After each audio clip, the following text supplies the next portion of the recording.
30 KG ওজনের কতজন student মিলে 1.5 টনের একটি গাড়ির সমান হবে, অর্থাৎ কতজন হলে একটা গাড়ির সমান হবে। তখন আমরা এখানে দেখতেছি যে শিক্ষার্থীর ওজন কি, তাহলে কেজি। শিক্ষার্থীর ওজন কি দেওয়া আছে এখানে, কেজি। আর গাড়ির ওজন কি দেওয়া আছে, টন। কি দেওয়া আছে, টন। তাহলে আমাদেরকে আগে জানতে হবে যে এই টনের মধ্যে 1 টনে কত কেজি। 1 টনে কত কেজি? আমরা জানি 1 টন সমান কত কেজি, 1000 কেজি। কত কেজি, 1000 কেজি হলে তাহলে 1.5 টনে কত কেজি হবে? এই 1000 সাথে 1.5 কি হবে, গুণ হবে না? তাহলে আমরা কি লিখবো, আমরা সমাধান করব। প্রথমে লিখবো যে 1.5 টন সমান, আচ্ছা 1.5 টন সমান কত কেজি হবে? 1.5 সাথে কত গুণ হবে, 1000।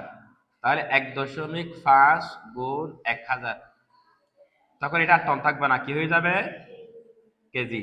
এখন দেখো একটা বিষয়, আমরা যদি কোনো সংখ্যার সাথে যদি 1000 গুণ করি, কত গুণ করি, 1000 গুণ করি, তাহলে দশমিক কয় ঘর ডানে সরবে, 3 ঘর। কয় ঘর? আমাদের এখানে দশমিকের পরে সংখ্যা কয় ঘর আছে, তাহলে আমাদের সরাতে হবে কয় ঘর, আর একবার সরানোর পরে আমরা কি আর যুগের পাবো না? ফেলে আমাদের কি করতে হবে, এই যে আমরা এটা 15 দিলাম, মানে দশমিক 1 ঘর ডানে সরছে, 0 একটা গেছে, আর কয়টা থাকে, এই দুটো আমাদেরকে বসা দিতে হবে। তাহলে কত হবে, যে কত কেজি হবে, 1500 কেজি। অর্থাৎ 1.5 টন মানে 1500 কেজি। এই 1500 কেজির মধ্যে কতজন শিক্ষার্থী হবে?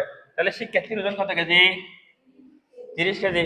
তা আমাদের উত্তর করছে যে 30 কেজি ওজনে কতজন শিক্ষার্থী। তা আমরা এখানে লিখবো যে শিক্ষার্থীর সংখ্যা, শিক্ষার্থীর সংখ্যা কি করবো আমরা, এই 1500-কে কত দ্বারা ভাগ করবো, কত কেজি ওজনের শিক্ষার্থী, সেদিন আমরা ওজন দ্বারা ভাগ করব। তখন এদিকে উত্তর যেটা আসবে এটা হবে যে জন। কি হবে উত্তর, জন।